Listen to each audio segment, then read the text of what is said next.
Hello guys, ये जो हमारी वीडियो रहेगी इसमें हम एचपी टेट आर्ट्स के कुछ इंपॉर्टेंट क्वेश्चंस डिस्कस करेंगे। पहला क्वेश्चन है, रूस में ड्यूमा क्या है? संसद, गिरजाघर, राजमहल, पर्वत। तो रूस की जो संसद है उसको हम क्या कहते हैं? ड्यूमा कहते हैं। तो ऑप्शन नंबर फर्स्ट जो है इसका करेक्ट आंसर रहेगा। नेक्स्ट है, भारत का नाइटेंगल किसे कहा जाता है? यानी भारत की जो कोकिला है वो किसे कहा जाता है? ऑप्शन है सरोजनी नायडू, लता मंगेशकर, ज्योतिबा फुले, लक्ष्मीबाई। तो जो भारत की नाइटेंगल है वो सरोजनी नायडू को कहा जाता है। नेक्स्ट क्वेश्चन है हमारा, Indian bank of reconstruction and development is the old name of, यानी अंतर्राष्ट्रीय पुनर्निर्माण एवं विकास बैंक का पुराना नाम है। ऑप्शन है world bank, Asian development bank, international monetary कोष, यूरोप विकास बैंक। तो ये जो है विश्व बैंक का जो पुराना नाम था international bank of reconstruction and development था। ठीक है, और पूछा जाए हेडक्वार्टर्स कहाँ है वर्ल्ड बैंक के, तो वो वाशिंगटन डीसी में है। नेक्स्ट है, तुम मुझे खून दो मैं तुम्हें आज़ादी दूंगा, ये नारा किसने दिया था? ऑप्शन है सुभाष चंद्र बोस, जवाहरलाल नेहरू, महात्मा गांधी, भगत सिंह। तो सुभाष चंद्र बोस जी ने ये नारा दिया था कि तुम मुझे खून दो मैं तुम्हें आज़ादी दूंगा। नेक्स्ट है, निम्न में से कौन सा कालिदास से संबंधित नहीं है? यानी इनमें से कौन सी बुक या पोएम है जो कालिदास ने नहीं लिखी है? अभिज्ञान शकुंतलम, कुमार संभव, रघुवंशम, रत्नावली। तो ये तीनों ही बुक्स जो हैं अभिज्ञान शकुंतलम, कुमार संभव, रघुवंश, ये जो है कालिदास के द्वारा लिखी गई हैं। बट रत्नावली जो है वो हर्ष ने लिखी है। हर्ष की 3 इंपॉर्टेंट बुक्स रत्नावली, प्रियदर्शिका और नागानंद, ये आपको पता होना चाहिए। नेक्स्ट है, हमने जो अपना राष्ट्रीय ध्वज है, जो हमारा नेशनल फ्लैग है, वो कब अपनाया था? ऑप्शन है 24 जनवरी 1950, 26 जनवरी 1950, 22 जुलाई 1947, 26 जनवरी 1951। तो हमने जो अपना राष्ट्रीय ध्वज अपनाया था वो 22 जुलाई 1947 को अपनाया था। इसके अलावा पूछा जाए जन गण मन जो हमारा राष्ट्रीय गान है वो हमने कब अपनाया था? तो वो 24 जनवरी 1950 को अपनाया था। आप मेरे को बताएं कि जो हमारा वंदे मातरम है वो हमने कब अपनाया था?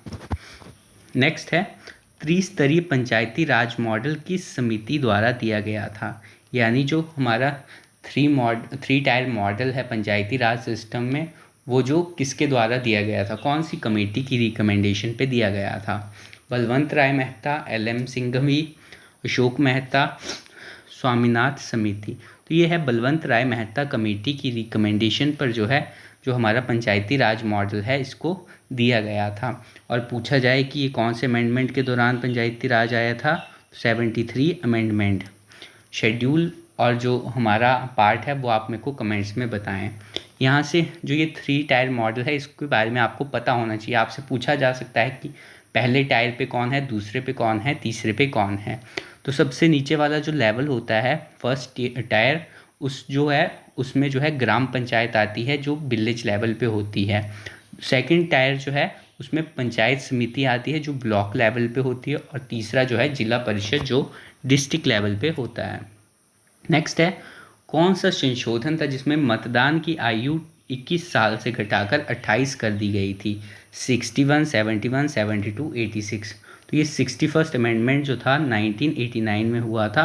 इसमें जो है वोटिंग की एज जो है 21 साल से घटाकर 18 साल कर दी थी। नेक्स्ट है, यंग इंडिया हरिजन, ये जो है समाचार पत्र, ये किसने लिखे हैं, किसके द्वारा लिखे गए हैं? ऑप्शन है एनी बेसेंट, महात्मा गांधी, सुभाष बोस, नेहरू। तो महात्मा गांधी जी ने जो था यंग इंडिया और हरिजन जो समाचार पत्र हैं वो चलाए थे। आप मेरे को कमेंट्स में बताएं जो एनी बेसेंट है उनके द्वारा कौन से समाचार पत्र चलाए गए थे। नेक्स्ट है, भारतीय राष्ट्रीय कांग्रेस का अधिवेशन जिसमें पहली बार वंदे मातरम गाया गया था वो कहाँ पे हुआ था? कोलकाता, मुंबई, पूना, लाहौर। तो ये जो सेशन हुआ था ये कोलकाता में हुआ था। और कब जो डेट थी इसकी कब हुआ था, ये कौन सी ईयर में हुआ था? तो 1896 में ये हुआ था, 1896 में। और पूछा जाए कि उसमें जो हेड थे भारतीय राष्ट्रीय कांग्रेस के वो कौन थे? तो वो थे रहमतुल्ला सयानी, अध्यक्ष जो बनाए गए थे। नेक्स्ट है, poverty and un British rule in India, ये पुस्तक किसके द्वारा लिखी गई है? दादा भाई नौरोजी, टीपू सुल्तान, सरदार पटेल, राजा राम मोहन राय। तो ये जो बुक है दादा भाई नौरोजी के द्वारा लिखी गई है, जिनको grand old man of India भी कहा जाता है।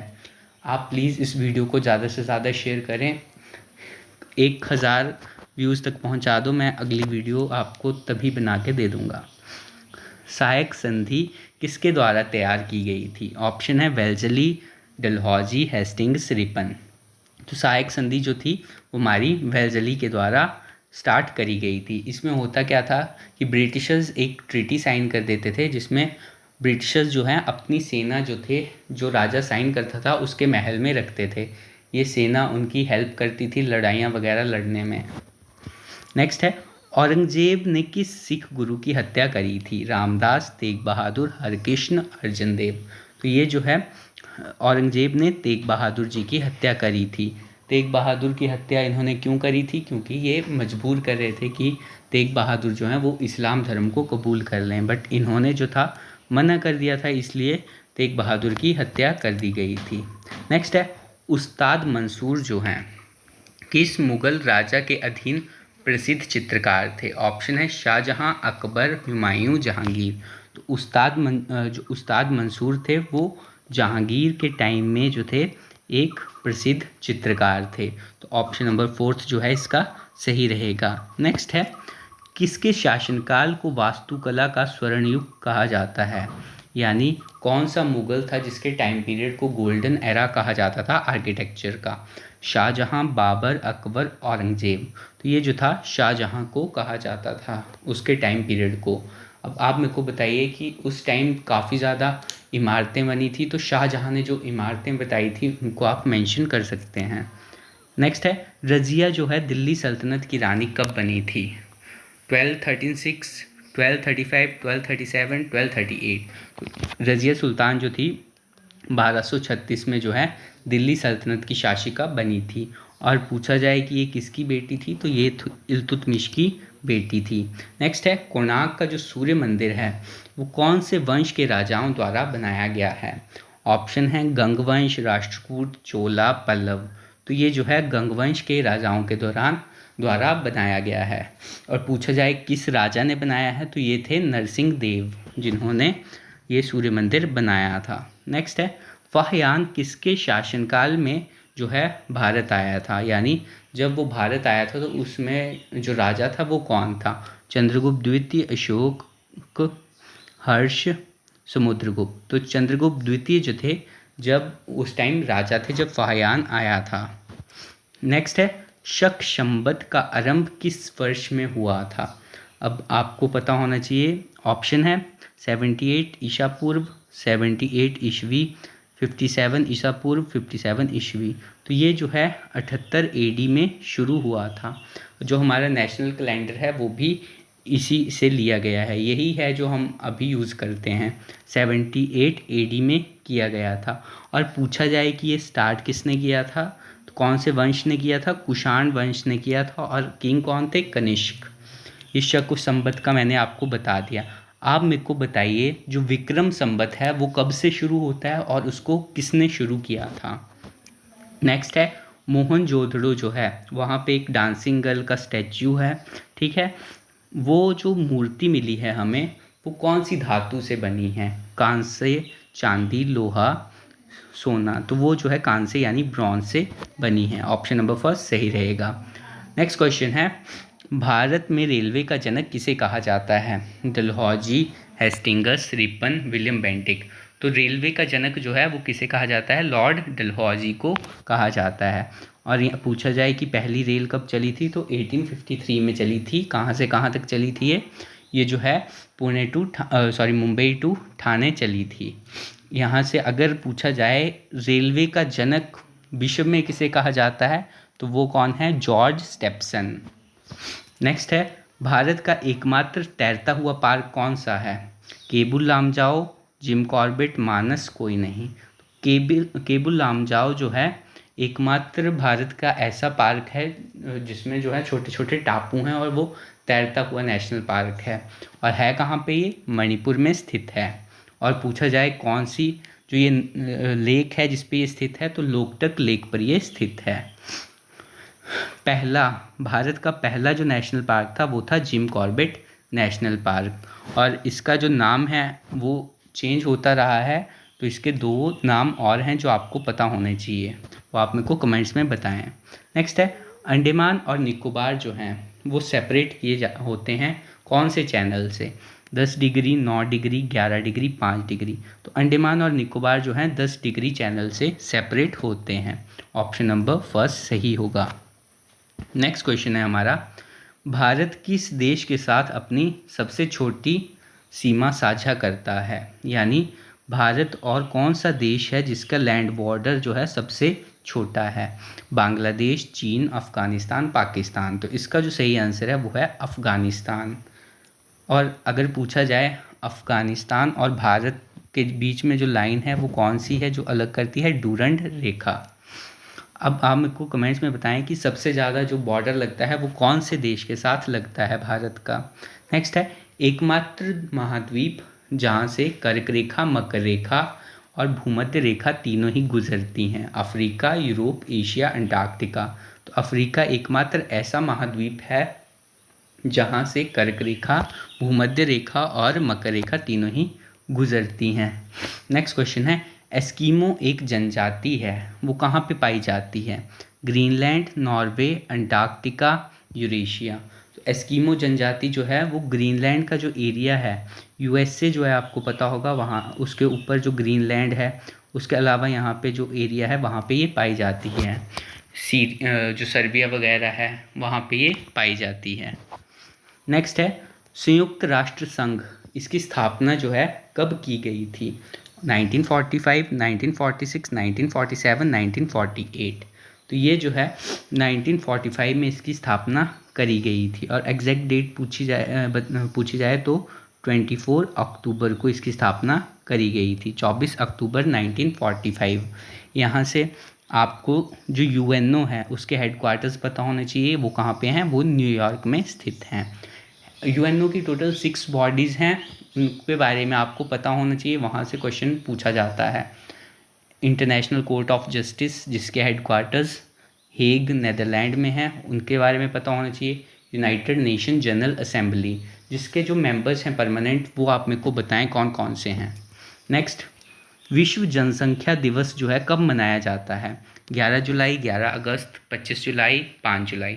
तो विश्व जनसंख्या दिवस जो है वो 11 जुलाई को मनाया जाता है। ऑप्शन नंबर फर्स्ट जो है इसका करेक्ट आंसर है। नेक्स्ट क्वेश्चन है, सतलुज नदी जो है उसका ग्रीक नेम क्या है? ऑप्शन है शतद्रु, शतुद्री, हुफसिस या बिपाशा। तो इसका जो सतलुज नदी का जो ग्रीक नेम है वो था, इसको हुफसिस कहा जाता था। नेक्स्ट, त्रिलोकपुर मंदिर कहाँ पर स्थित है? सिरमौर, शिमला, लाहौल स्पीति, चंबा। जो हमारा त्रिलोकपुर मंदिर है वो हमारा सिरमौर में स्थित है। ऑप्शन नंबर फर्स्ट जो होगा वो सही रहेगा। और ये जो हमारा ये मंदिर है त्रिलोकपुर मंदिर, ये जो है बाला सुंदरी देवी के लिए प्रसिद्ध है। तो पूछा जा सकता है बाला सुंदरी मंदिर कहाँ पर स्थित है? तो वो सिरमौर, इसी मंदिर को कहा जाता है। और अगर पूछा जाए त्रिलोकनाथ मंदिर कहाँ पे है? तो वो हमारा लाहौल स्पीति में स्थित है। नेक्स्ट है, हिमाचल के प्रथम विक्टोरिया क्रॉस विजेता लाला राम जो हैं कौन से ज़िले से संबंधित हैं? हमीरपुर, मंडी, शिमला, कांगड़ा। तो ये जो है हमीरपुर जो डिस्ट्रिक्ट है वहाँ से ये संबंधित हैं। नेक्स्ट है, गेरी थिएटर जो है शिमला में, ठीक है, उसमें जो पहला नाटक है वो दिखाया गया था, उस नाटक का क्या नाम था? Time will tell, time is money, time is valuable, time never come. तो जो नाटक दिखाया गया था टाइम विल टेल था। ये मेरे को बताओ कि आम जनता के लिए जो था ये कब खोला गया था? नेक्स्ट, रिसेंटली जो मिस वर्ल्ड है वो कौन बनी है? Kristina Piskova, Diana Hayden, Aishwarya Tripathi, Manushi Chhillar. तो रिसेंटली जो मिस वर्ल्ड बनी है क्रिस्टीना पिस्कोवा है, और ये चेक रिपब्लिक से संबंधित हैं। नेक्स्ट है, अब इंग्लिश का जो पार्ट है वो आपने बताना है। One who study the evolution of Mankind, यानी जो व्यक्ति जो है स्टडी करता है कि जो मानव जाति है वो कैसे कैसे जो है भारत में विश्व में आई और कैसे विकसित हुई, उसे क्या कहा जाता है? Anthropologist, calligrapher, cartographer, Titu taller. तो जो मानव जाति का अध्ययन करते हैं वो एंथ्रोपोलॉजिस्ट कहलाए जाते हैं। तो ऑप्शन नंबर फर्स्ट जो है सही रहेगा। यहाँ से कैलीग्राफर क्या होता है ये आपको पता होना चाहिए। जो कैलीग्राफर है हमारा, कैली का मतलब क्या होता है? कैली का मतलब होता है ब्यूटीफुल। ये रूट वर्ड आपको पता होना चाहिए। जहाँ पे भी आपको कैली दिख जाए, कैली का मतलब होता है ब्यूटीफुल। और कैलीग्राफर यानी जो बहुत सुंदर लिखता है उसको हम बोलते हैं कैलीग्राफर। कार्टोग्राफर पूछा जाए, कार्टोग्राफर का मतलब होता है जो नक्शे वगैरह बनाता है, उसको हम बोलते हैं कार्टोग्राफर। टीटू टेलर जो होता है जो कोई भी तरह की जो शराब वगैरह है या कोई भी अलग सा भांग चरस जो भी होता है वो कोई भी टाइप का नशा नहीं करता, उसे बोलते हैं टीटू टेलर। ठीक है, यहाँ से कैलीग्राफर आपको पता चल गया। एक होता है कैकोग्राफर, ये आपको पता होना चाहिए। कैको भी एक रूट वर्ड है जिसका मतलब होता है बुरा। तो जिसकी स्पेलिंग्स ख़राब हों या जिसकी राइटिंग ख़राब हो उसको बोला जाता है कैकोग्राफर। नेक्स्ट है इडियम है, ये बताना है आपने। ग्रीन हॉर्न, ग्रीन हॉर्न का मतलब क्या होता है? एक्सपीरियंस्ड व्यक्ति, इनएक्सपीरियंस्ड व्यक्ति, बहुत लंबा व्यक्ति या रिच व्यक्ति। तो ग्रीन हॉर्न का मतलब होता है नौसिखिया यानी इनएक्सपीरियंस्ड पर्सन। ठीक है, अब आपने लेफ्टिनेंट की स्पेलिंग बतानी है, ये आपको पता होना चाहिए, बहुत बार पूछी जाती है। तो कौन सी होगी? ऑप्शन नंबर हमारा फर्स्ट, ल्यूटिनेंट बोलते हैं हम इसको, LIEUTENANT। नेक्स्ट क्वेश्चन है अबंडेंट जो होता है इसका सिनोनिम बताना है। अबंडेंट क्या होता है?